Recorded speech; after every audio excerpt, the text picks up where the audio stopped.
చేమ్స్ఫోర్డ్ సంస్కరణల చట్టం. దీన్నే మనం 1919 కౌన్సిల్ చట్టంగా పేర్కొంటాం. మాంటేగు చేమ్స్ఫోర్డ్ సంస్కరణ చట్టం అన్నా 1919 కౌన్సిల్ చట్టం అన్నా కూడా ఒకటే. ఒక విషయాన్ని మనం పదే పదే చెప్తూ వస్తున్నాం. 1858 విక్టోరియా మహారాణి ప్రకటన తర్వాత, అంటే భారత ప్రభుత్వ చట్టం 1858 తర్వాత బ్రిటిష్ ప్రభుత్వం మన దేశ పరిపాలన కోసం ప్రవేశపెట్టిన చట్టాలన్నింటినీ కౌన్సిల్ చట్టాలుగా పేర్కొంటాం. మరి కౌన్సిల్ చట్టాలని చెప్పినప్పుడు ఇక్కడ మాంటేగు చేమ్స్ఫోర్డ్ సంస్కరణ చట్టం అని ఎందుకంటున్నాం అని అంటే, నాటి భారత రాజ్య కార్యదర్శి, లండన్లో ఉండేటటువంటి భారత రాజ్య కార్యదర్శి అయినటువంటి మాంటేగు, మన దేశ గవర్నర్ జనరల్గా ఉన్నటువంటి చేమ్స్ఫోర్డ్, వీళ్ళిద్దరూ కలిసి ఈ చట్టానికి రూపకల్పన చేసినారు కాబట్టి దీన్ని మాంటేగు చేమ్స్ఫోర్డ్ సంస్కరణల చట్టంగా పేర్కొంటాం.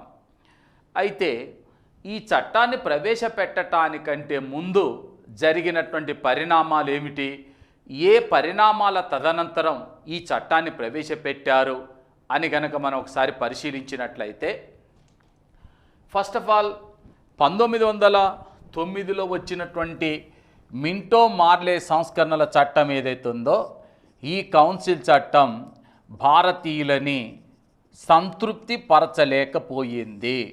ఈ చట్టం భారతీయులను సంతృప్తి పరచలేకపోయింది. అంటే భారతీయులు ఆశించినటువంటి విధంగా ఈ చట్టం భారతీయులకు మేలు చెయ్యలేదు కాబట్టి భారతీయులను సంతృప్తి పరచలేదు. ఆ తర్వాత 1911లో ఒక ఇంపార్టెంట్ అయిన మార్పు జరిగింది. ఇవి మనం చట్టానికంటే ముందు జరిగిన పరిణామాలు, అంటే 1919 చట్టానికంటే ముందు జరిగిన పరిణామం. కానీ 1911 సంవత్సరానికి చాలా ప్రాధాన్యత ఉంటుంది. ఎందుకు ప్రాధాన్యత ఉంటుందయ్యా అంటే, ఫస్ట్ ఆఫ్ ఆల్ భారతదేశ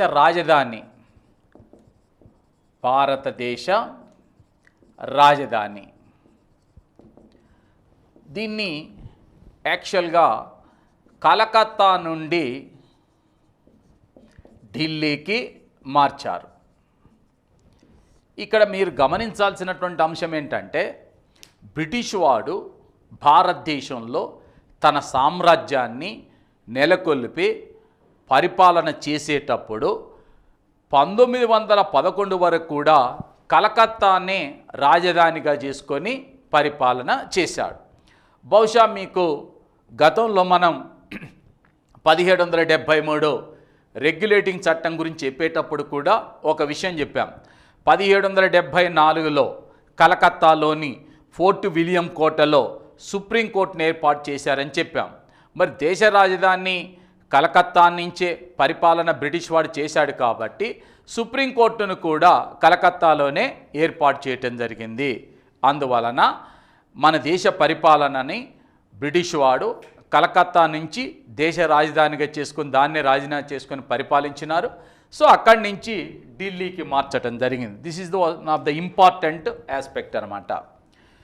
ఇక రెండవది ఏంటంటే, 1911లో కలకత్తాలో జరిగిన ఐఎన్సి సమావేశం ఏదైతుందో, కలకత్తాలో జరిగినటువంటి ఐఎన్సి సమావేశంలో ఫస్ట్ టైం వందే మాతర గీతాన్ని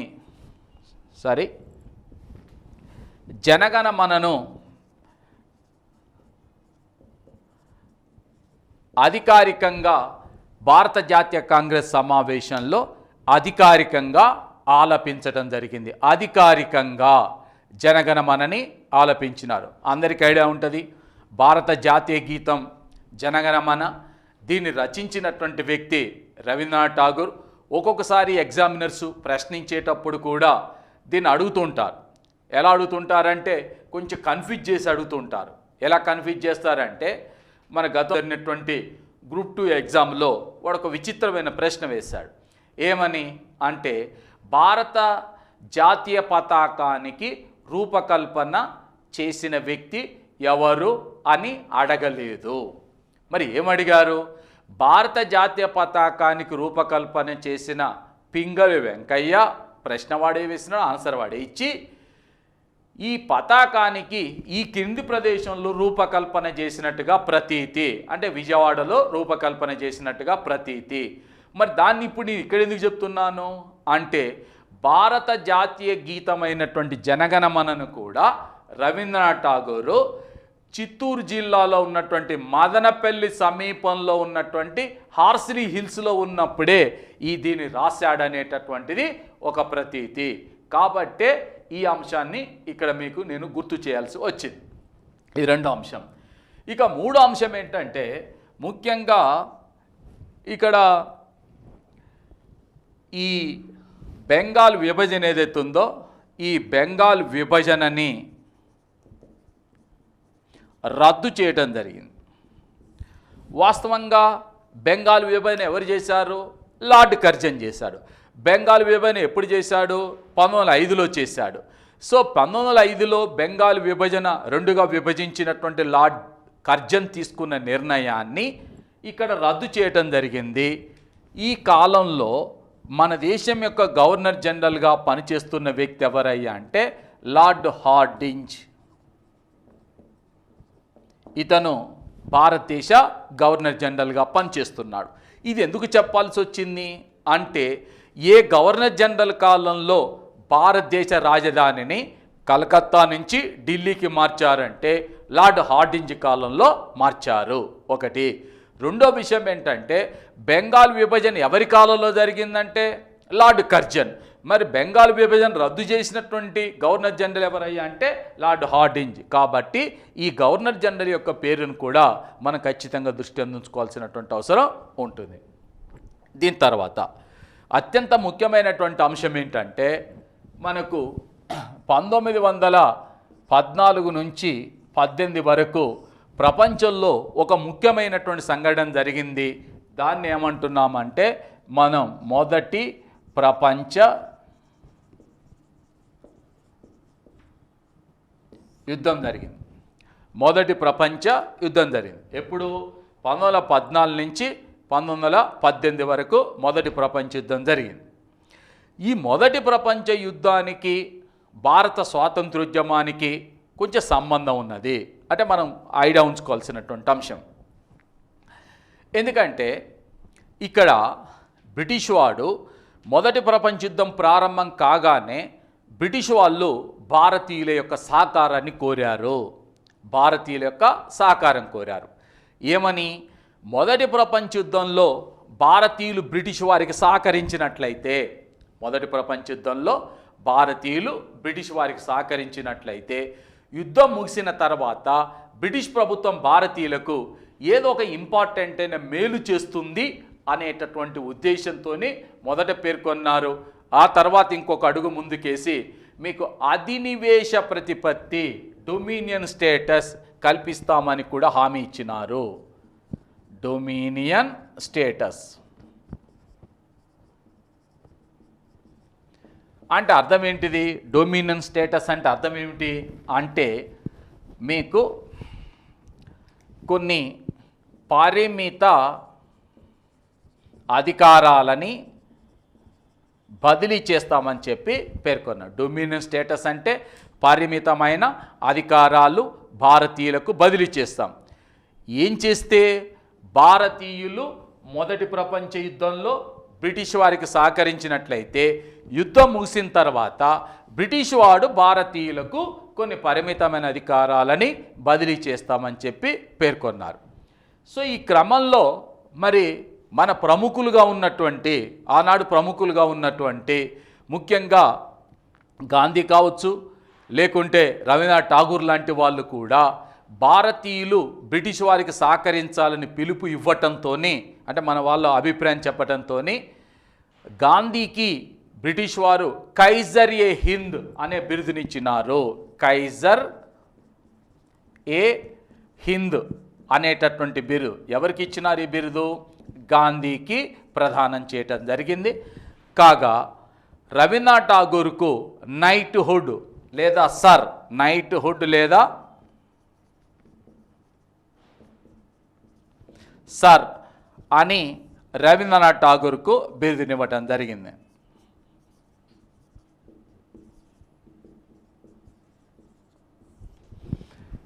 ఇతనికి రవీంద్రనాథ్ ఠాగూర్కు నైట్హుడ్ లేదా సర్ అనే బిరుదిచ్చారు. గాంధీకి కైజర్ ఏ హింద్ అనే బిరుదిచ్చారు. భారతీయులు బ్రిటిష్ వానికి యుద్ధంలో సహకరించడం జరిగింది. అయితే ఈ క్రమంలో కొన్ని కీలకమైన సంఘటనలను కూడా మనం దృష్టి ఉంచుకోవాలి. అందులో ముఖ్యంగా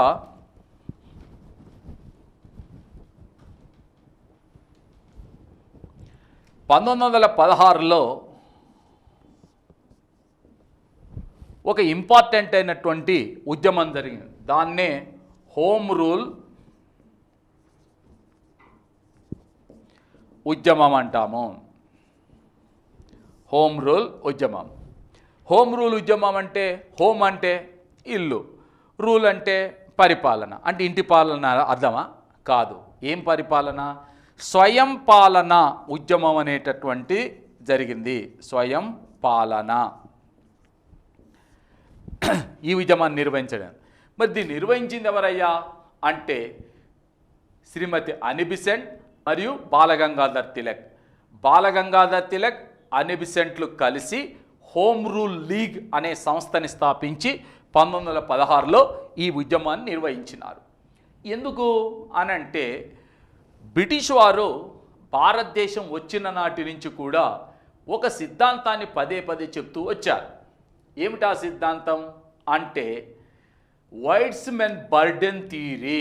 వైట్స్మెన్ బర్డెన్ థియరీ అంటే ఏంటిది అంటే భారతీయులు వెనుకబడి ఉన్నారు కాబట్టి, భారతీయులకు పరిపాలన అనుభవం లేదు కాబట్టి, భారతీయులకు పరిపాలన పరిజ్ఞానం లేదు కాబట్టి ఈ భారతీయులను ఉద్ధరించాలని చెప్పి ఆ భగవంతుడట ఈ తెల్ల జాతి ప్రజల మీద ఒక భారం మోపి భారతదేశం పంపినారు కాబట్టి మేము భారతదేశం వచ్చాం, లేకపోతే మేము ఇక్కడికి వచ్చేవాళ్ళమే కాదని చెప్పేవాళ్ళు. అలా చెప్పినప్పుడు అనీ బెసెంట్ కానీ అదేవిధంగా బాలగంగాధర్ తిలక్లు ఏం చెప్పారు? మీరంత భారం మోయాల్సిన అవసరం లేదు, మా పరిపాలన మేమే చేసుకుంటామని చెప్పి తీసుకొచ్చిన ఉద్యమమే హోమ్ రూల్ ఉద్యమము. దీన్నే మనం స్వయం పాలన ఉద్యమంగా పేర్కొంటాం. మీరంత భారం ఏం మోయకండి, మా దేశాన్ని మాకు వదిలేస్తే మమ్మల్ని మేము పరిపాలించుకుంటామని చెప్పి చాలా స్పష్టంగా పేర్కొంటూ వచ్చిన ఉద్యమమే ఈ హోమ్ రూల్ ఉద్యమం. అయితే ఇది ఏ కాలము? 1916 అంటే మొదటి ప్రపంచ యుద్ధం జరుగుతున్న కాలం. మరి భారతీయుల యొక్క సహకారం బ్రిటిష్ వారికి అవసరం కాబట్టి వాళ్ళు దీని పట్ల తీవ్రమైన వ్యతిరేకత చూపించకుండా చూసి చూడనట్టుగా ఉన్నారు. ఇలాంటి టైంలోనే ఒక రకంగా చెప్పాలంటే రెండు ఇంపార్టెంట్ అయిన సంఘటనలు జరిగినాయి. ఒకటి ఏంటంటే అక్కడ మొదటి ప్రపంచ యుద్ధం జరుగుతున్న టైంలో ఈ యూరోప్లో ముఖ్యంగా టర్కీ దేశం ఏదైతే ఉన్నదో టర్కీ దేశంలో ఖలీఫా అనేటటువంటి మత పెద్ద ఉండేవాడు. ఆయనని ప్రపంచ ఇస్లామిక్ ఖడ్గంగా పేర్కొంటారు. ప్రపంచ ఇస్లామిక్ ఖడ్గం అంటారు, అంటే ఆ మత పెద్దని. మరి టర్కీ దేశం యొక్క ఖలీఫా అతనికి ఉన్న ప్రత్యేక గౌరవాన్ని ప్రపంచ ముస్లింలు మొత్తం కూడా ప్రపంచ ఇస్లామిక్ ఖడ్గంగా గౌరవించేటటువంటి దానిని మేము గుర్తించటం లేదు అని చెప్పి బ్రిటిష్ వాడు ప్రకటించడంతోనే మరి ఈ దేశంలో ఉన్నటువంటి ముస్లిం లీగ్ ఏం చేసిందయ్యా అంటే ఖిలాఫత్ ఉద్యమాన్ని ప్రారంభించింది. ఖిలాఫత్ ఉద్యమాన్ని ఎప్పుడు? 1916లో. ఈ ఖిలాఫత్ ఉద్యమానికి భారత జాతీయ కాంగ్రెస్ సహకరించింది, వాళ్ళ పట్ల సానుభూతిని వ్యక్తం చేసింది. వాళ్ళు జరిపే ఉద్యమాన్ని కూడా భారత జాతీయ కాంగ్రెస్ సమర్థించటం జరిగింది. ఇదే టైంలో మళ్ళీ ఇంకొక ముఖ్యమైన సంఘటన ఏంటంటే లక్నో ఒడంబడిక.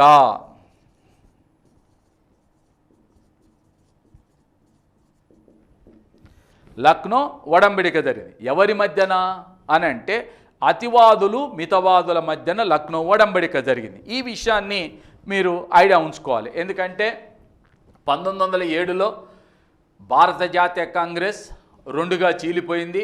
అతివాదులు మితవాదులుగా చీలిపోయినారు. అలా చీలిపోయిన అతివాదులు మితవాదులు లక్నో ఒడంబడిక ద్వారా కలిశారు. అంటే ఎగ్జామినర్ ప్రశ్నించేటప్పుడు ఇక్కడ సంఘటన ప్రశ్నిస్తాడా, అంశాన్ని ప్రశ్నిస్తాడా అనేది అతనికి సంబంధించింది. ఆ సంబంధించిన అంశంలో ఇంకొక కోణం కూడా ఉంది. మరి భారత జాతీయ కాంగ్రెస్ అతివాదులు మితవాదులుగా చీలిపోయిన విషయాన్ని ప్రశ్నిస్తారా లేదా కలిసిపోయిన అంశాన్ని ప్రశ్నిస్తారా అనేది వానికి సంబంధించి. కాబట్టి ఎగ్జామినర్ ప్రశ్న వేసేటప్పుడు ఎలా ప్రశ్నిస్తాడు అనేటటువంటి విషయం మనం దృష్టిలో ఖచ్చితంగా ఉంచుకోవాలి. కాబట్టి ఈ విషయం మీద మీకు క్లారిటీ అనేటటువంటిది ఉండాలి. సో 1916 సరే, 1918లో మొదటి ప్రపంచ యుద్ధం కంక్లూడ్ అయిపోయింది. ముగింపు జరిగింది ఎప్పుడయ్యా అంటే 1918లో. ముగించిన తర్వాత భారతీయులు ఒక అంశానికై వెయిట్ చేస్తున్నారు, అంటే మనం ఎదురు చూస్తున్నాం. ఏమని? మొదటి ప్రపంచ యుద్ధం ప్రారంభమైనప్పుడు బ్రిటిష్ వారు మనకు హామీ ఇచ్చారు. ఏమని హామీ ఇచ్చారు? యుద్ధంలో భారతీయులు బ్రిటిష్ వారికి సహకరించినట్లయితే యుద్ధం ముగిసిన తర్వాత పరిమితమైనటువంటి అధికారాలు భారతీయులకు బదిలీ చేస్తామని చెప్పి వాళ్ళు ప్రామిస్ చేశారు. మనం కూడా భారతీయులు కూడా చాలా ఓల్ హార్టెడ్గా బ్రిటిష్ వారిని సమర్థించిన యుద్ధంలో మనం బ్రిటిష్ వారిని సమర్థించినాం కాబట్టే మరి గాంధీకి కైజరే హింద్ అనే బిరుదునిచ్చినారు. అదేవిధంగా రవీంద్రనాథ్ ఠాగూర్కు నైట్హుడ్ సర్ అనే బిరుదునిచ్చారు. ఈ విషయం మనం ఇంతకుముందు చెప్పుకున్నాం. మరి యుద్ధం ముగిసిన తర్వాత బ్రిటిష్ వాడు మన కోసం ఏం చేయాలి అంటే పరిమితమైన అధికారాలు బదిలీ చేయాలి. కానీ పరిమితమైన అధికారాలు బదిలీ చెయ్యలేదు. మరి ఏం చేశాడయ్యా అంటే 1919లో రౌలత్ చట్టాన్ని తీసుకురావడం జరిగింది.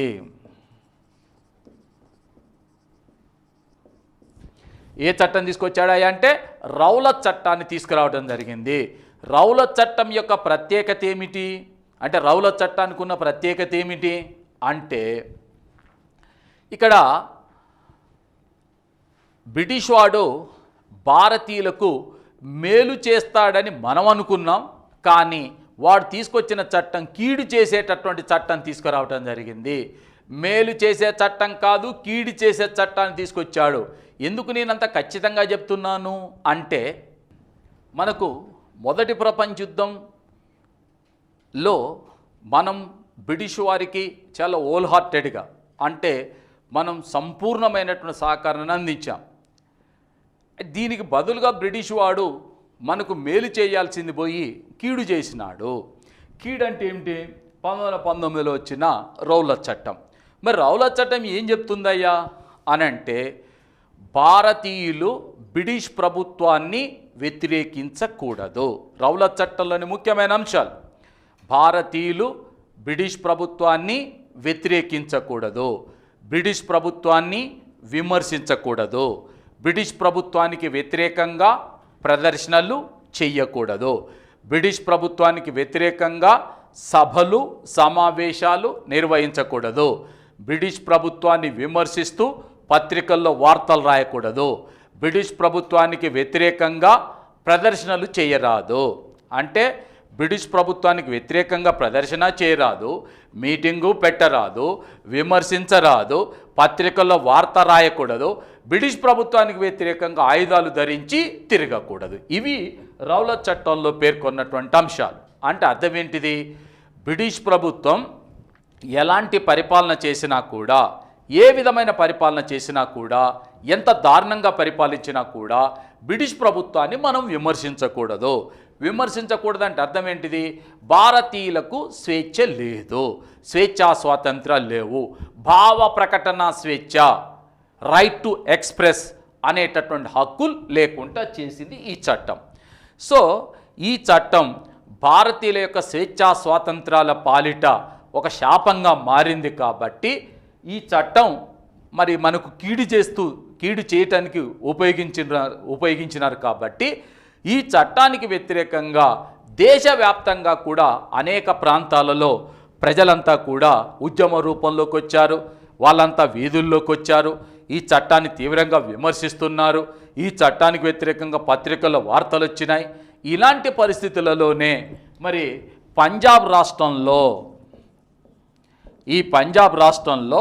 సత్యపాల్ కిచ్లు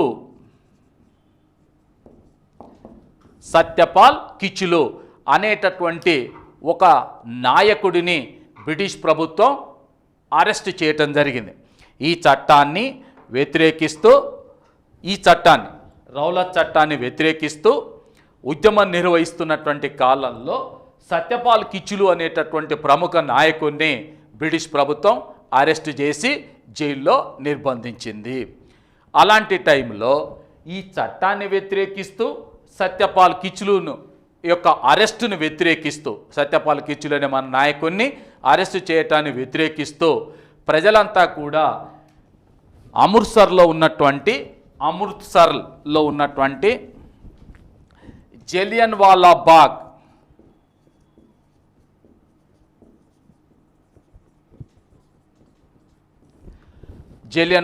బాగ్ అనేటటువంటి ఒక పార్కులో చాలా ప్రశాంతంగా సమావేశాన్ని నిర్వహిస్తున్నారు. జలియన్వాలా బాగ్ అనేటటువంటి పార్కులో ప్రజలంతా గుమిగూడి చాలా ప్రశాంతంగా సమావేశం నిర్వహిస్తున్నారు. నాయకులు మాట్లాడుతున్నారు.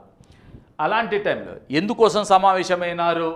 ఈ రౌలత్ చట్టంలో ఉన్న భారతీయులకు వ్యతిరేకమైన అంశాలని విమర్శిస్తున్నారు.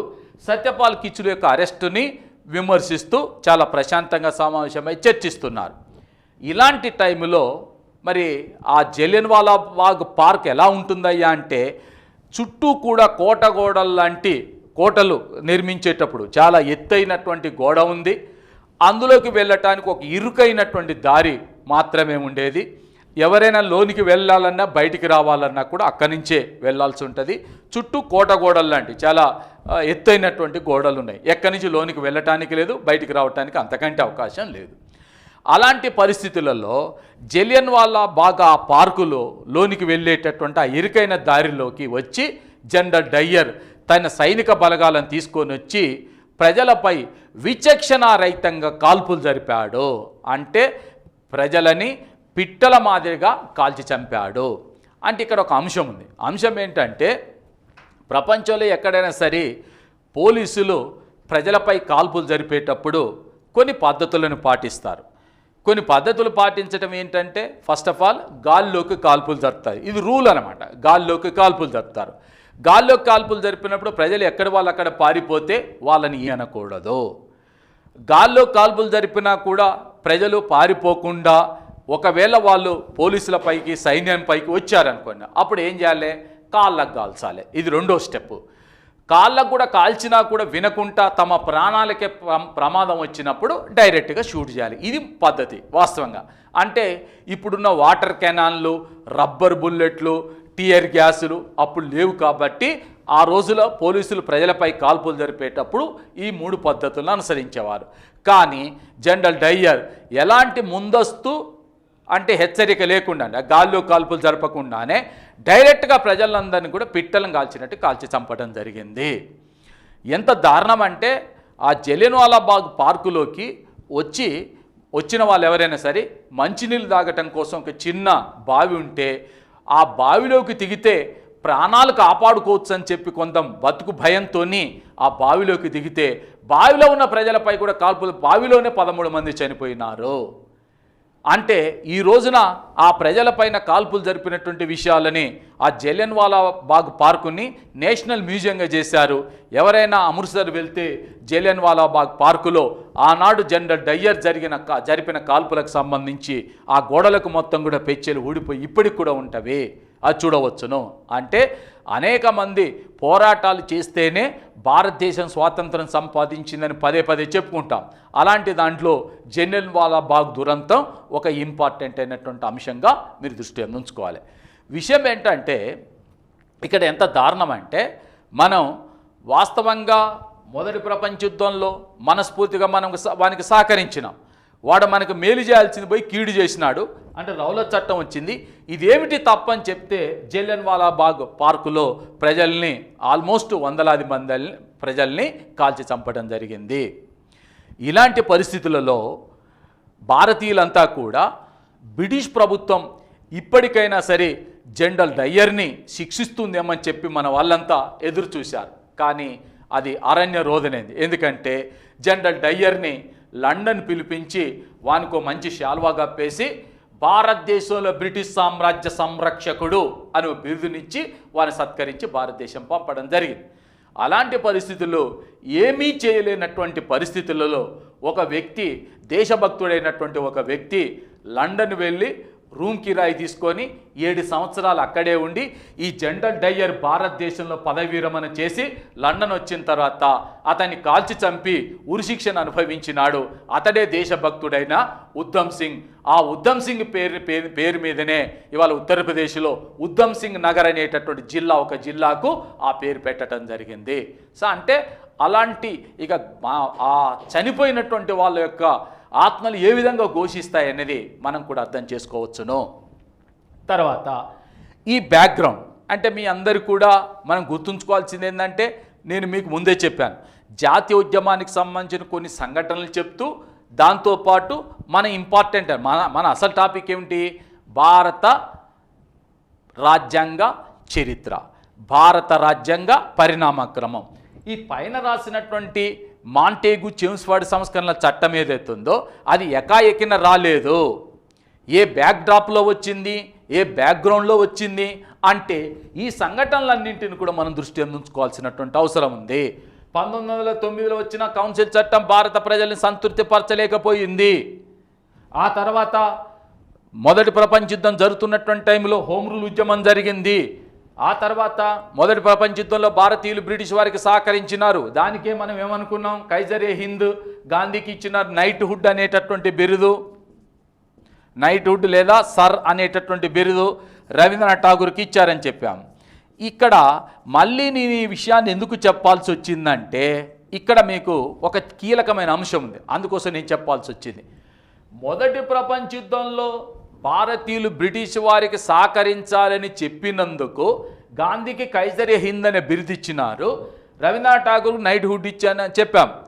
కానీ ఇక్కడ జలియన్వాలాబాగ్ దురంతం జరిగిన తర్వాత రవీంద్రనాథ్ ఠాగూర్ నైట్ హుడ్ అనే బిరుదుని తిరస్కరించినాడు. అదేవిధంగా కైజరే హింద్ అనే బిరుదుని కూడా గాంధీ బ్రిటిష్ వాడికి తిరిగి ఇచ్చేశాడు. మీ బిరుదులొద్దు, ఏమొద్దు, మేము మీకు సహకరించినందుకు మీరు మాకు సహకరించాల్సింది పోయి మా ప్రజల్ని అత్యంత దారుణంగా కాల్చి చంపారని చెప్పి ఆ బిరుదులను తిరస్కరించడం జరిగింది. ఇక నేను ఎందుకు చెప్పాను అనంటే, అడిగేటటువంటి వాడికి మనకు సరే ఇదంతా స్వాతంత్రోద్యమానికి సంబంధించిన ఒక ఇన్స్పైరింగ్ కథ కావచ్చు, మనమంతా కూడా స్ఫూర్తి పొందేటటువంటి అంశం కావచ్చు. కానీ మరొక వైపున ఎగ్జామినేషన్ పాయింట్ ఆఫ్ వ్యూని కూడా దృష్టిలో పెట్టుకోవాలి. గాంధీ, రవీంద్రనాథ్ ఠాగూర్ ఎవరిదాన్ని ఒక పేరు అడగొచ్చు, ఈ నైట్ హుడ్ బిరుదుని ఎందుకు తిరస్కరించినాడు అని చెప్పి, రవీంద్రనాథ్ ఠాగూర్ ఎందుకు తిరస్కరించినాడంటే జలియన్వాలాబాగ్ దురంతం. మరి గాంధీకి కైజరే బిరుదు ఎందుకు ఇచ్చారంటే, మొదటి ప్రపంచ యుద్ధంలో భారతీయులు బ్రిటిష్ వారికి సహకరించాలని పిలిపిస్తేనే ఇచ్చారు. ఎందుకు తిరస్కరించినాలంటే జలియన్వాలాబాగ్ దురంతం. సో ఇక్కడ మనం ఆ క్లారిటీ అంటే నేను చెప్పేటటువంటి దాంట్లో ఇంపార్టెంట్ అంశం ఏంటంటే, ఈ జలియన్వాలాబాగ్ దురంతం అనేది ఒక భారతదేశాన్ని మాత్రమే కాకుండా ప్రపంచం మొత్తాన్ని కూడా కుదిపివేసింది. ఈ రక్తసిక్తమైన చరిత్ర, ఆనాడు జరిగినటువంటి సంఘటన మొత్తం ప్రపంచం మొత్తాన్ని కూడా నివ్వెరపరిచింది. జలియన్వాలాబాగ్లో జనరల్ డయ్యర్ నిర్దాక్షిణ్యంగా కాల్పులు జరిపి వందలాది మంది భారత ప్రజలను పొట్టన పెట్టుకున్నటువంటి అంశం ప్రపంచవ్యాప్తంగా కూడా బ్రిటిష్ వాడికి ఒక చెడ్డ పేరు తీసుకొని వచ్చింది. భారతదేశం లోపల కానీ బయట కానీ ప్రపంచ దేశాలన్నీ కూడా తీవ్రమైన విమర్శలు చేస్తున్నటువంటి టైంలో భారతీయులను సంతృప్తిపరచటానికి, భారతదేశంలో అంతర్గతంగా భారతీయులను సంతృప్తిపరచటానికి బ్రిటిష్ వాడు తీసుకొచ్చినటువంటి చట్టమే మాంటేగు చేమ్స్ఫర్డ్ సంస్కరణల చట్టం.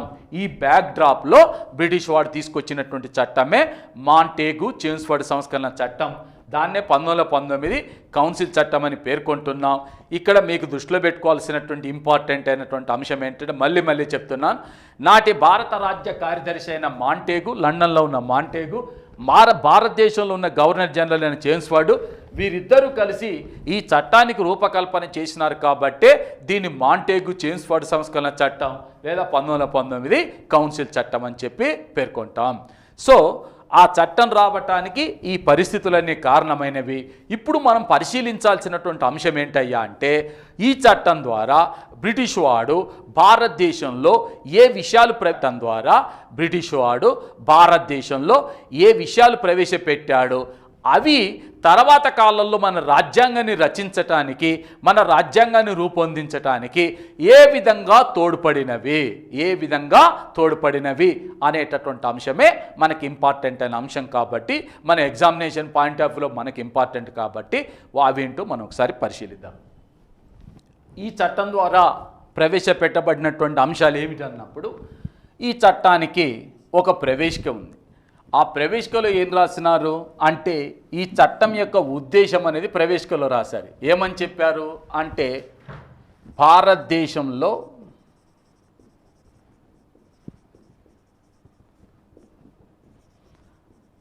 బాధ్యతాయుతమైన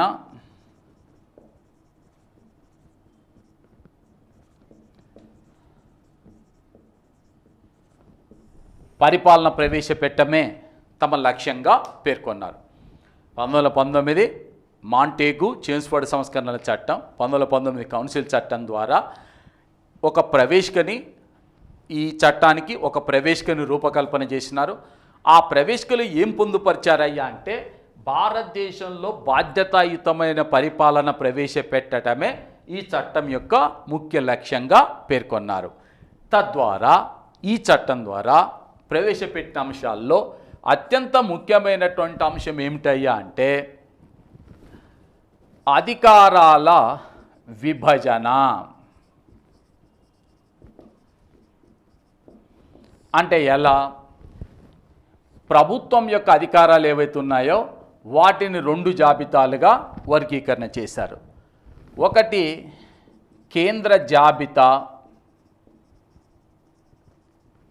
రెండవది రాష్ట్ర జాబితా. ఒకటి కేంద్ర జాబితా, రెండవది రాష్ట్ర జాబితా. మరి కేంద్ర జాబితాలో పొందుపరిచినటువంటి అంశాల సంఖ్య ఎంత?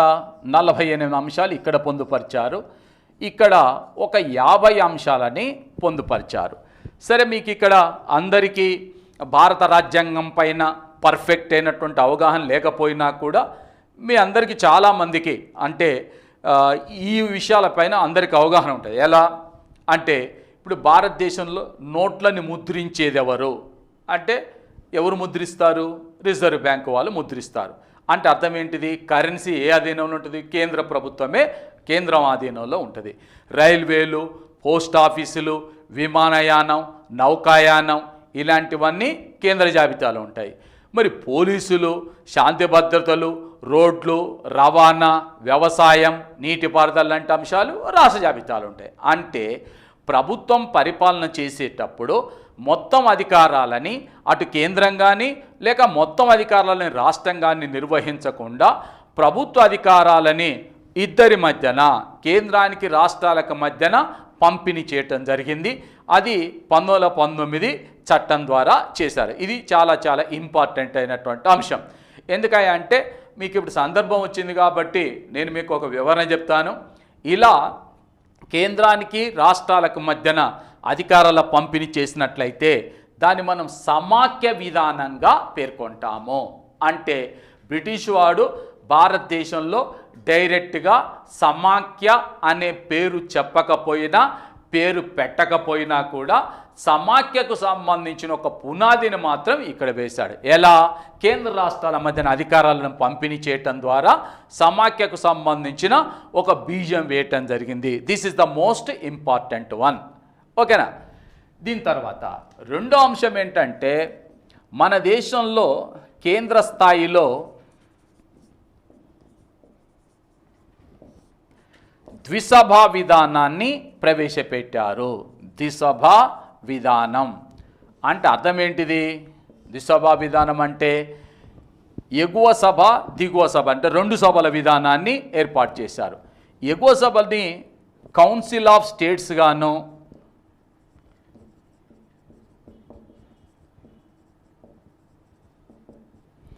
అలాగే దిగువ సభని లెజిస్లేటివ్ అసెంబ్లీ అనే పేరుతోని 2 సభలని ఏర్పాటు చేయడం జరిగింది. మీకు ఒక విషయం దృష్టిలో పెట్టుకోవాలి. ఒక దేశ పరిపాలనకు అవసరమైన శాసనాలు చేసే శాఖను శాసన శాఖ అంటాం. ఒక దేశ పరిపాలనకు అవసరమైన శాసనాలు చేసే శాఖనే శాసనశాఖ అంటాం. ఈ శాసనశాఖ అనేది ఒక సభ మాత్రమే, ఒక సభతో మాత్రమే కూడుకొని ఒక సభ మాత్రమే ఏర్పాటు చేయబడి ఉంటే దాన్ని ఏకసభా విధానం అంటాం. అలా కాకుండా ఎగువ సభ దిగువ సభలుగా ఏర్పాటైంది. ఇవాళ మన పార్లమెంటులో రాజ్యసభ లోక్సభ 2 సభలు ఉన్నాయి. అలా 2 సభలతో ఏర్పాటైతే ద్విసభా విధానం అంటాము. అంటే ఇప్పుడున్న భారత పార్లమెంటులో ఉన్న 2 సభలకు ఈ చట్టమే పునాదిని వేసింది. ద్విసభా విధానం. కౌన్సిల్ ఆఫ్ స్టేట్స్ అంటే, కౌన్సిల్ అంటే మండలి, ఆఫ్ స్టేట్స్ అంటే రాష్ట్రాలు, రాష్ట్రాల మండలి. ఇప్పటికి కూడా ఇంగ్లీషులో ఇదే పేరుతో పిలుస్తున్నాం, హిందీలో రాజ్యసభ అంటున్నాం. అంటే దానికి పునాదులు ఇక్కడే వేశారు. అలాగే దీంట్లో ఒక 60 మంది సభ్యులుంటే ఇందులో సభ్యుల యొక్క సంఖ్యని 143కు పెంచటం జరిగింది. దిగువ సభ సభ్యుల సంఖ్య 143 ప్లస్ ఒక స్పీకరు ఉండటం జరుగుతుంది. సో ఇది సభలు. అలాగే ఇక్కడ మీకు ఇంకొక అంశం కూడా కీలకమైనటువంటి అంశం ఏంటయ్యా అంటే, యాక్చువల్గా ఈ కౌన్సిల్ ఆఫ్ స్టేట్స్కు ఏదైతే ఉందో ఈ సభకు అధ్యక్షత వహించినటువంటి వ్యక్తిని ఫ్రెడరిక్ వైట్ అంటాం. ఫ్రెడరిక్ వైట్ అనేటటువంటి వ్యక్తి దీనికి అధ్యక్షత వహించినాడు. కాగా దీనికి అధ్యక్షత వహించినాడు అంటే లెజిస్లేటివ్ అసెంబ్లీ దిగువ సభకు అధ్యక్షత వహించినటువంటి వ్యక్తి విజే పటేల్. సర్దార్ వల్లభాయ్ పటేల్ యొక్క సోదరుడైన విజే పటేల్ ఈ సభకు అధ్యక్షుడిగా పనిచేస్తే సచ్చిదానంద సిన్హా ఇతను ఉపాధ్యక్షుడిగా పనిచేశాడు. విజే పటేల్ అధ్యక్షుడిగా పనిచేస్తే ఇతను ఉపాధ్యక్షుడిగా పనిచేయటం జరిగింది. అంటే భారత పార్లమెంటుకు మొదట బీజం ఎప్పుడు వేశారు? మళ్ళీ మీరు ఇక్కడ క్లాసులు జరుగుతున్న కొద్దీ, మనం అనేక అంశాలు చదువుతున్న కొద్దీ మళ్ళీ మొదటి విషయాన్ని మీరు మర్చిపోకూడదు. మొదటి విషయాన్ని ఎట్టి పరిస్థితుల్లో మీరు మర్చిపోకూడదు. ఎందుకు చెప్తున్నాను ఈ మాట అంటే మీకు క్లారిటీ ఉండాలి. మన పార్లమెంటుకు మొట్టమొదటిసారిగా బీజం వేసింది ఎప్పుడు? 1853 చార్టర్ చట్టం. ఆ లెజిస్లేటివ్ కౌన్సిల్లో, శాసనశాఖలో ముగ్గురికి భారతీయులకు అవకాశం కల్పించింది ఎప్పుడు? 1861 కౌన్సిల్ చట్టం. మరి ఓటక్కును ప్రవేశపెట్టి ఎన్నిక పద్ధతిని ప్రవేశపెట్టింది ఎప్పుడు? 1909 మింటో మార్లే సంస్కరణ చట్టం. మన కేంద్ర శాసనసభని అంటే పార్లమెంటుని 2 సభలుగా ఏర్పాటు చేసింది ఎప్పుడై అంటే 1919 కౌన్సిల్ చట్టము. This is the most important one. ఎందుకంటే పైన రాసినటువంటి అధికారాల విభజన సమాఖ్య కావచ్చు, ఇప్పుడు చెప్పిన ద్విసభా విధానం కావచ్చు, ఈ 2 కూడా చాలా చాలా చాలా కీలకమైనటువంటి అంశాలు. ఎందుకంటే ఇవాళ అధికారాల విభజన అనేటటువంటి అంశాన్నేమో 7వ షెడ్యూల్లో చేర్చుకున్నాము. పార్లమెంటుకు సంబంధించినటువంటి అంశాన్ని భారత రాజ్యాంగంలోని 79 అధికరణలో 2 సభల ఏర్పాటుకు సంబంధించిన అంశాన్ని చేర్చాం. కాబట్టి ఈ 2 కూడా చాలా కీలకమైనటువంటి అంశాలుగా మీరు దృష్టి అందించుకోవాలి. ఆ తర్వాత రాష్ట్రాలలో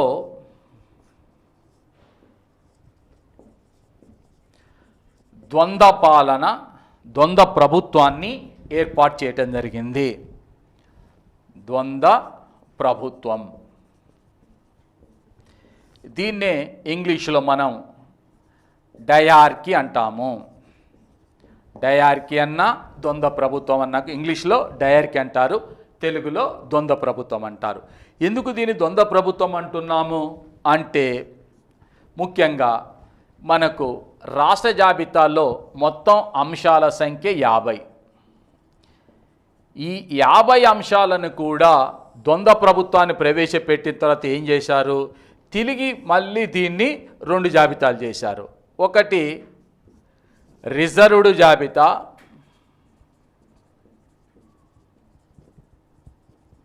రెండవది ట్రాన్స్ఫర్డ్ జాబితా.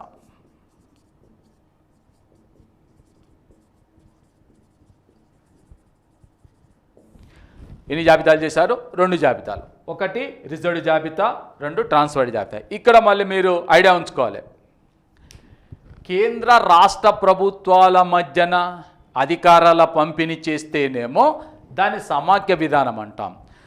రాష్ట్ర ప్రభుత్వానికి కల్పించిన అధికారాలని రిజర్వ్డ్ జాబితా, ట్రాన్స్ఫర్డ్ జాబితాగా రెండుగా విభజిస్తే దాన్ని ద్వంద్వ ప్రభుత్వం అంటాం. ఇది గమనించాలి. ఈ రెండింటికి మధ్యన తేడాని గమనించకపోతే దాన్ని దీనికి అనుకునేటటువంటి కన్ఫ్యూజ్ అయ్యే ప్రమాదం ఉంది. కాబట్టి నేను అది మీకు క్లారిటీగా చెప్తున్నాను. కేంద్రానికి రాష్ట్రాలకు మధ్యన అధికారాల పంపిణీ చేస్తే దాన్ని సమాఖ్య విధానం అంటాము. రాష్ట్రానికి కల్పించిన అధికారాలు రిజర్వ్, ట్రాన్స్ఫర్డ్ జాబితాలుగా వర్గీకరణ చేస్తే దాన్ని ద్వంద్వ ప్రభుత్వంగా పేర్కొంటాం. అంటే ఇక్కడ ఈ 50 అంశాలలో 28 అంశాలు రిజర్వ్డ్ జాబితాలో పొందుపరిచారు, 22 అంశాలు ట్రాన్స్ఫర్డ్ జాబితాలో పొందుపరిచారు.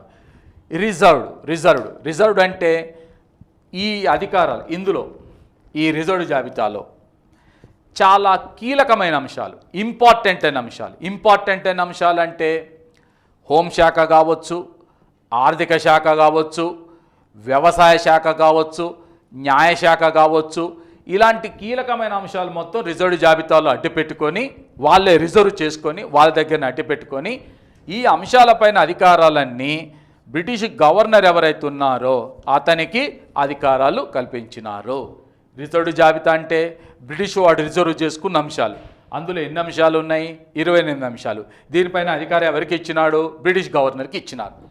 మరి ట్రాన్స్ఫర్డ్ అంటే మీ అందరికీ తెలుసు, బదిలీ అంటాం. ట్రాన్స్ఫర్డ్ శాఖలు అంటే బదిలీ. ఎన్ని అంశాలు బదిలీ? 22. ఎవరికి బదిలీ చేసినారు వీటిని? భారతీయ మంత్రులకు బదిలీ చేసినారు. భారతీయ మంత్రులకు బదిలీ చేయటం జరిగింది. మరి ఇందులో ఎలాంటి అంశాలు పొందుపరిచారు అంటే ప్రాముఖ్యం లేనివి, అధికారాలు లేని శాఖలు అంటే పరిపాలించడానికి, నిర్ణయాలు తీసుకోవడానికి కావాల్సిన అధికారాలు లేనివి, ఆదాయం లేని శాఖలు, ప్రాధాన్యత లేని శాఖలు, అదేవిధంగా అధికారాలు లేని శాఖలు ఏవైతే ఉన్నాయో ఈ ట్రాన్స్ఫర్డ్ జాబితాలో పొందుపరచడం జరిగింది. పొందుపరిచి వాటిని భారతీయ మంత్రులకు ఇచ్చారు. ఇస్తే దీన్నే మనం ద్వంద్వ ప్రభుత్వంగా పేర్కొంటున్నాం. మరి దీనివల్ల ఏంటిది నష్టం ఏమిటి అని అంటే ఇక్కడ చిన్న అంశం ఉంది. ఈ చట్టం వచ్చిన తర్వాత ఈ చట్టాన్ని అమలు పరిచేటప్పుడు మద్రాసు పరగణాల్లో ఒక వ్యక్తి ఎస్పివై రెడ్డి అనేటటువంటి ఆయన మంత్రిగా పనిచేస్తాడు. ఆ పనిచేసినటువంటి మంత్రి ఓ సందర్భంలో ఆయనే చెప్పాడు. ఏమని అని అంటే, నిన్ను నీళ్లు లేని నీటిపారుదల శాఖ మంత్రిని అన్నాడు. చాలా విచిత్రమైన అంశం. నీళ్లు లేని నీటిపారుదల శాఖ మంత్రి ఉంటాడంటే వీడు ఏర్పాటు చేసినాడు. ఎలా అని అంటే, పంట కాలువలకు నీరు ఇచ్చే అధికారం, పంట కాలువల ద్వారా నీరిచ్చినందుకు గాను ప్రజల నుంచి నీటి తీరువా పన్ను వసూలు చేసుకునేటటువంటి అధికారమేమో రిజర్వ్డ్ జాబితాలో ఉంచాడు. పంట కాలువలకు నీటిని విడుదల చేయటం కానీ, పంట కాలువలకు నీరు ఇచ్చినందుకు గాను మరి రైతుల నుంచి వాటర్ సెస్, నీటి తీరువా పన్నును వసూలు చేసుకునేటటువంటి అధికారం రిజర్వ్డ్ జాబితాలో పొందుపరిచారు.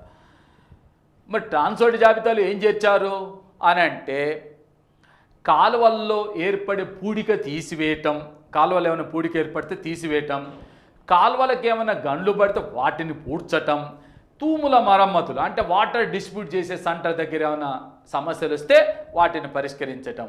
మీ అందరూ గమనించాల్సిన అంశం ఏంటంటే, కాలువల్లో పూడిక తీసేటప్పుడు కానీ, పంట కాలువలకి గండ్లు పడితే పూడ్చేటప్పుడు కానీ, లేక తూముల మరమ్మతులు ఇవన్నీ చేస్తే నీళ్లు లేనప్పుడు చేస్తారు.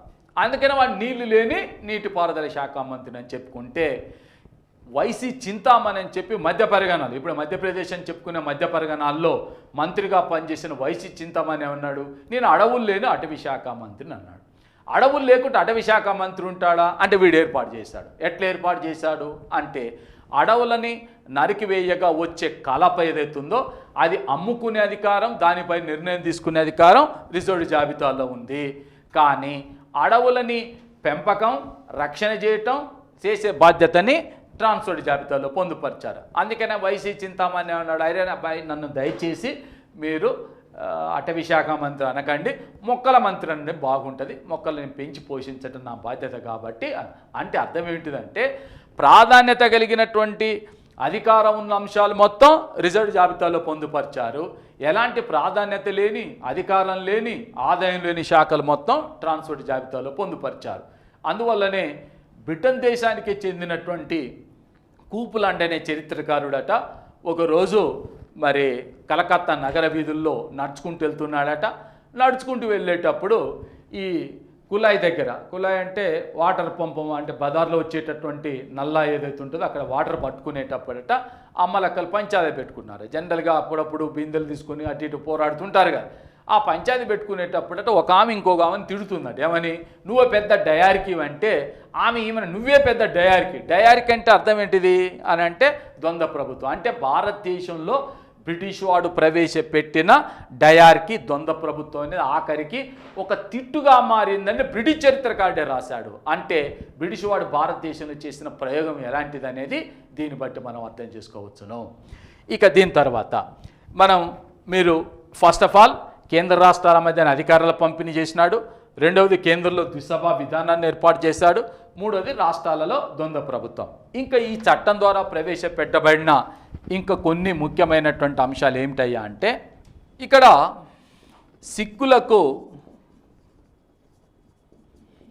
ప్రత్యేక నియోజకవర్గాలు అనగా సిక్కులకు ప్రత్యేకమైన రిజర్వేషన్స్ కల్పించారు. ఇక్కడ మనం ఒక అంశాన్ని గమనించాలి. ఎందుకంటే భారతదేశంలో రిజర్వేషన్స్ ప్రవేశపెట్టింది బ్రిటిష్ వాడు మొదటిసారిగా రిజర్వేషన్స్ ఎప్పుడు ప్రవేశపెట్టాడు? 1909 మింటో మార్లే సంస్కరణ ద్వారా ప్రవేశపెట్టాడు. మొదటగా రిజర్వేషన్స్ ఎవరు కల్పించాడు అంటే ముస్లింలకు కల్పించాడు. ఈ చట్టం ద్వారా సిక్కులకు ప్రత్యేకమైనటువంటి రిజర్వేషన్స్ని కల్పించడం జరిగింది.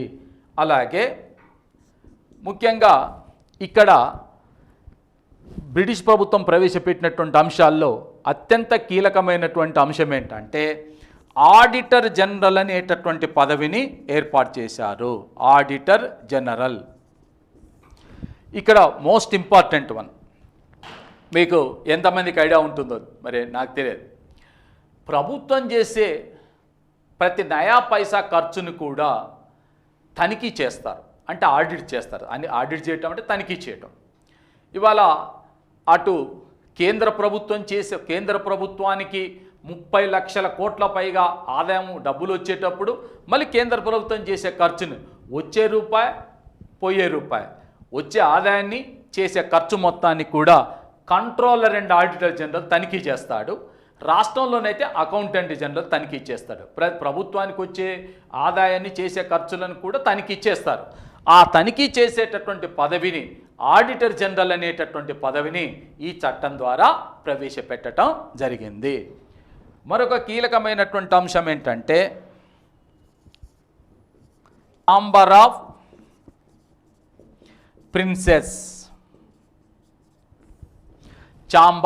ప్రిన్సెస్ అనే దాన్ని ఏర్పాటు. ఛాంబర్ అంటే ఓ మండలి, ప్రిన్సెస్ అంటే రాజుల కోసం ఏర్పాటు చేసినటువంటి మండలి. మీకు నేను ముఖ్యంగా 1857 సిపాయిల తిరుగుబాటు తర్వాత 1858లో విక్టోరియా మహారాణి ప్రకటన చేసేటప్పుడు ఒక ఇంపార్టెంట్ అంశం పదే చెప్పాను. వైస్రాయ్ అంటే రాజప్రతినిధి. ఏ రాజప్రతినిధి? బ్రిటిష్ రాజప్రతినిధి. ఎందుకోసం ఏర్పాటు చేశారు అంటే భారతదేశంలో ఉన్నటువంటి రాజులతోని, అది నైజాం నవాబు కావచ్చు, లేకపోతే మైసూర్ మహారాజు కావచ్చు, లేకపోతే కాశ్మీర్ ప్రభు కావచ్చు, లేక ట్రివాన్కూర్ కావచ్చు, గ్వాలియర్ కావచ్చు, వారణాసి కావచ్చు, పాటియాలా కావచ్చు, ఇక్కడ ఉన్నటువంటి స్వదేశీ రాజులతోని వ్యవహరించడానికి, అంటే వాళ్ళతోని కావలసినటువంటి వ్యవహారాలు నిర్వహించటం కోసం వైస్రాయ్ అనే డిజిగ్నేషన్ కల్పించారు. ఆ కల్పించిన వైస్రాయ్ డిజిగ్నేషన్ ఏదైతే ఉందో తద్వారా మన దేశంలో ఉన్నటువంటి రాజులతోని ఒక ప్రత్యేకమైన మండలిని ఏర్పాటు చేయటం జరిగింది.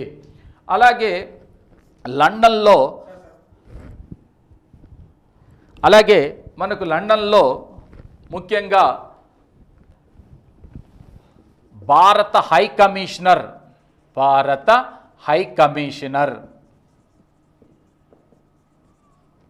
అనే పదవిని ఏర్పాటు చేశారు. దీని ప్రాముఖ్యం ఏంటయ్యా అంటే లండన్లో చదువుకుంటున్నటువంటి భారత విద్యార్థులు ఎవరైతే ఉన్నారో భారతదేశం నుంచి వెళ్ళి లండన్లో ఆనాడు చదువుకుంటున్నటువంటి విద్యార్థుల యొక్క యోగక్షేమాలను పరిశీలించడానికి భారత హై కమిషనర్ అనే పదవిని ఏర్పాటు చేశారు. ఏర్పాటు చేస్తే ఇంకో దీనికి ప్రాముఖ్యం ఏంటంటే ఎప్పుడో 1858లో లండన్లో ఏర్పాటు చేసిన భారత రాజ్య కార్యదర్శి కల్పించినటువంటి ప్రాధాన్యత అధికారాలని ఈ చట్టం ద్వారా తగ్గించటం జరిగింది. ఇవి ఒక ఎత్తు అయితే, దీనికంటే ఒక ఇంపార్టెంట్ అయినటువంటి అంశం గుర్తుంచుకోవాల్సిన అంశం ఏంటంటే ఈ చట్టం యొక్క అమలు తీరును, ఏ చట్టం యొక్క అమలు తీరును 1919లో వచ్చిన మాంటేగు చేమ్స్ఫోర్డ్ సంస్కరణల చట్టం యొక్క అమలు తీరును పర్యవేక్షించటానికి, ఈ అమలు తీరును పర్యవేక్షణ చేయటానికి 10 సంవత్సరాల తర్వాత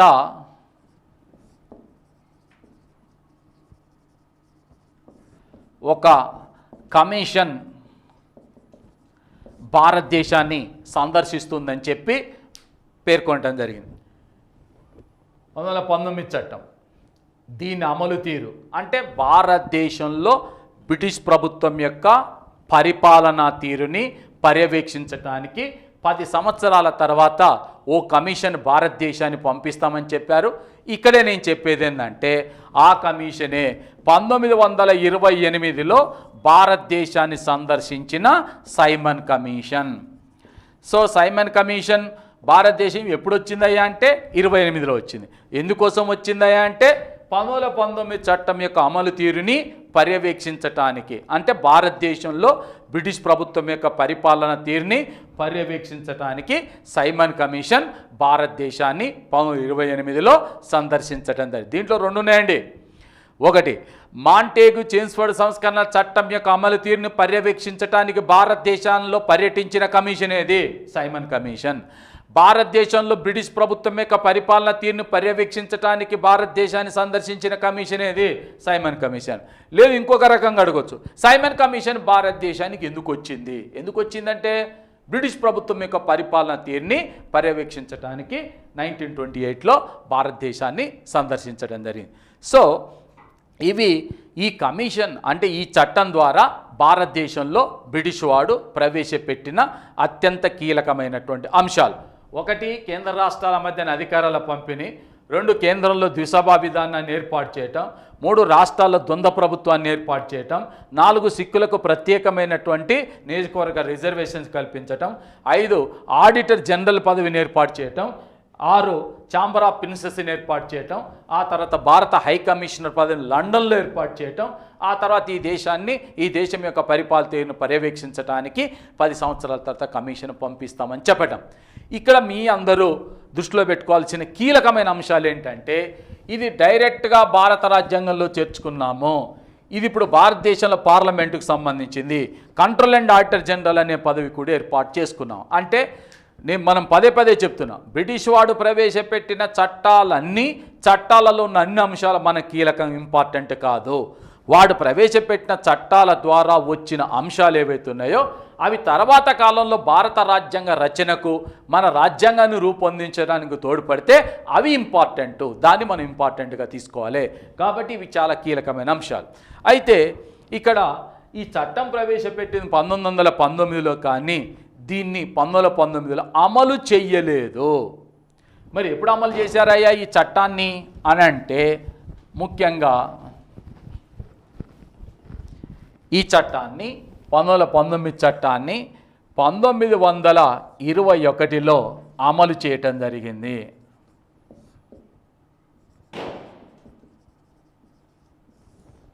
ఈ చట్టాన్ని ఎప్పుడు అమలు చేసినారంటే 1921లో అమలు చేశారు.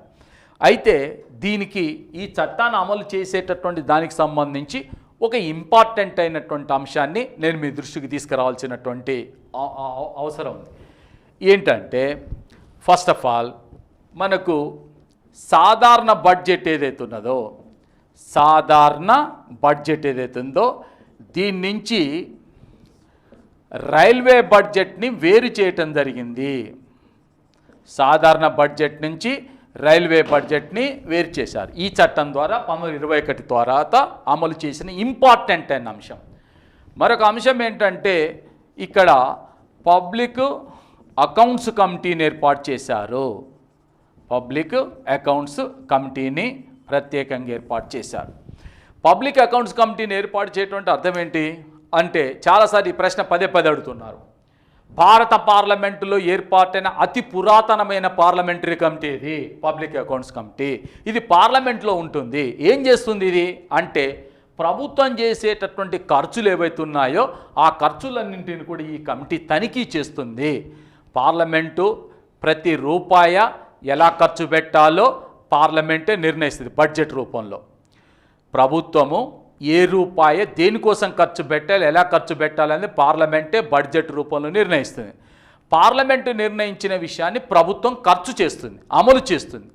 ప్రభుత్వం అమలు చేసిన తర్వాత ఆ అమలు చేసిన తీరుని పార్లమెంటు నిర్ణయించినట్లుగానే ఖర్చు పెట్టారా లేదా అనే అంశాన్ని ఈ పబ్లిక్ అకౌంట్స్ కమిటీ పరిశీలిస్తుంది. సో పార్లమెంటులో ఏర్పాటైన అతి పురాతనమైన పార్లమెంటరీ కమిటీ ఇది 1921 ఏర్పాటైంది. అంటే ఈ సంవత్సరం ఒక్క సంవత్సరం కాదు, ఇంకొకటి 2-3 నెలలు అయితే మీ అందరి దృష్టిలో పెట్టుకోవాలి. అర్థం ఏం చెప్పుకోవాలి మనం అంటే, 100 సంవత్సరాలు అవుతుంది పార్లమెంటరీ కమిటీ ఏర్పాటై, పబ్లిక్ అకౌంట్స్ కమిటీ ఏర్పాటై. ఒకలా వాడు దాన్ని అడగొచ్చేమో ఏమని, ఇటీవల 100 సంవత్సరాలు పూర్తి చేసుకున్న పార్లమెంటరీ కమిటీ ఏది, ఏ కమిటీ అంటే పబ్లిక్ అకౌంట్స్ కమిటీ. అది మనకు క్లారిటీ ఉండాలి. ఇంకో విషయం ఏంటంటే, ఇక్కడ మీకు ప్రభుత్వ ఉద్యోగులను ఎంపిక చేయటం కోసం మరి పబ్లిక్ సర్వీస్ కమిషన్ని ఏర్పాటు చేయాలని చెప్పి నిర్ణయించినారు. దీనికి మరి 21 నుంచి 26 వరకు పనిచేసిన ఈ పబ్లిక్ సర్వీస్ కమిషన్ సంబంధించినటువంటి వ్యక్తి రాస్ బార్కర్ మొట్టమొదట పబ్లిక్ సర్వీస్ కమిషన్. అంటే అర్థం ఏంటిది, ఈ దేశంలో ఇవాళ కేంద్రంలో కానీ రాష్ట్రంలో కానీ పనిచేసే ఉద్యోగులని పరీక్షలు పెట్టి పరీక్షలు నిర్వహించి ఎంపిక చేసే సెలక్షన్ చేసేటటువంటి కమిషనే public service commission. Public service commission అనే భావన ఈ దేశంలో ప్రవేశపెట్టి మొట్టమొదటి ఈ చట్టం ద్వారా ప్రవేశపెట్టి 1921లో దానికి మొదటి అధ్యక్షులుగా అంటే చైర్మన్గా పనిచేసినటువంటి వ్యక్తి రాస్ బార్కర్ అనేటటువంటి ఆయన పనిచేయటం జరిగింది. ఇది 1919 మాంటేగు చేమ్స్ఫోర్డ్ సంస్కరణలకు సంబంధించినటువంటి అంశం. ఇక్కడ మీకు పబ్లిక్ అకౌంట్స్ కమిటీ కానీ సాధారణ బడ్జెట్ నుంచి రైల్వే బడ్జెట్ని వేరు చేయటం కానివ్వండి, పబ్లిక్ సర్వీస్ కమిషన్ సంబంధించి ఉద్యోగులు ఎంపిక చేసే కమిషన్ ఏర్పాటు చేయటం కానివ్వండి, అలాగే అధికారాల విభజన, కేంద్రంలో ద్విసభ విధానం, ఆడిటర్ జనరల్ పదవిని ఏర్పాటు చేయటం, ఈ 6 అంశాలని మీరు ఖచ్చితంగా ఏ కాంపిటేటివ్ ఎగ్జామ్స్లోనైనా సరే ఇవి ఖచ్చితంగా పదే అడుగుతున్నారు, భవిష్యత్తులో కూడా అడుగుతుంటారు. కాబట్టి ఈ చట్టం ద్వారా వచ్చినటువంటి ఈ మార్పులని మనం ఖచ్చితంగా దృష్టి అందు ఉంచుకోవాల్సి. ఓకేనా?